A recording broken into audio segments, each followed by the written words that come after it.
क्या ये सत्य है कि जिस तरह कई संस्थाएं ये दावा करती हैं कि योग का अभ्यास छपे हुए साहित्य को पढ़ने की बजाय गुरु की रहनुमाई में ही करना चाहिए, तो परमहंस योगानंद जी इसका उत्तर देते हुए कहते हैं कि इस परमाणु युग में योगदा सत्संग पाठमाला जैसे तरीकों के द्वारा ही योग की शिक्षा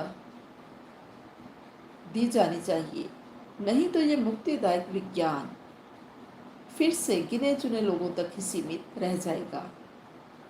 अगर हर एक व्यक्ति को ब्रह्म ज्ञानी गुरु मिल जाए तो यकीनन ही ये एक अनमोल वरदान होगा।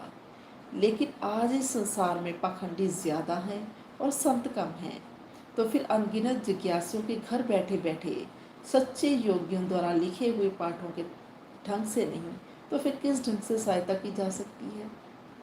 यहाँ पर वो उत्तर देते देते क्वेश्चन भी कर रहे हैं। और आगे वो कहते हैं कि इसका एक बदल यही है कि आम व्यक्ति को अनदेखा करके उसको योग विज्ञान से परे रखा जाए। लेकिन इस नए युग के लिए परमात्मा की योजना इस ढंग की नहीं है। बाबा जी ने सभी निष्ठावान क्रिया योगियों को इस उद्देश्य की प्राप्ति के रास्ते के ऊपर उनकी रक्षा करने और उनका मार्गदर्शन करने का वचन दिया है।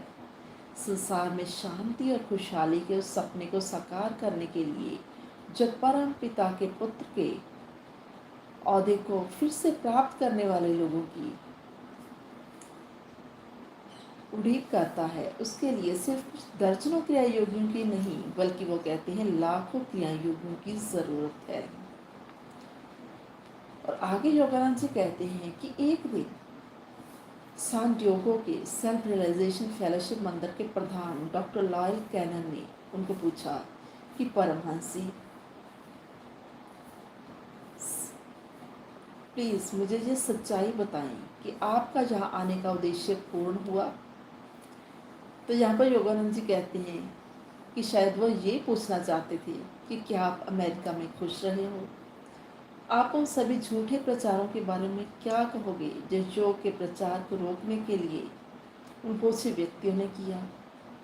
उनके बारे में क्या कहोगे जो माया के भ्रमजाल से मुक्त नहीं हो सके, जो प्रमुख केंद्र चलाने में कामयाब नहीं हो सके। उनके मन की पीड़ा के बारे में क्या कहोगे। वो जिज्ञासु जिनको योग में शिक्षित नहीं किया जा सका, उनके बारे में क्या कहोगे।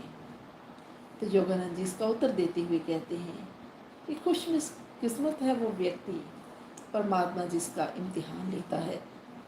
परमात्मा को जब जब मेरे ऊपर बोझ डालने का ख्याल आया, उस वक्त मेरे मन में उन सभी का विचार आया जो निष्ठावान है। उनका प्यार, भक्ति और समझदारी की याद आई जिसकी रोशनी अमेरिका के दिल में चमकती है। और साथ ही वो कहते हैं कि हाँ, 1000 बार मेरे यहाँ रहने का मनोरथ सफल हुआ। पूर्व और पश्चिम को एक स्थायी बंधन में, आध्यात्मिक बंधन में बांधकर एक दूसरे के नज़दीक आते देखने का जो मेरा स्वप्न था, मेरी उम्मीद से भी ज़्यादा अच्छे तरीके से वो साकार हुआ है। विश्व यात्रा करते समय वो कहते हैं, मुझे संसार में बहुत दुख दिखाई दिया था। पूरब में दुख मुख्य तौर पर भौतिक स्वरूप का है, जबकि पश्चिम में दुख मुख्य रूप पर मानसिक और आध्यात्मिक स्वरूप का है।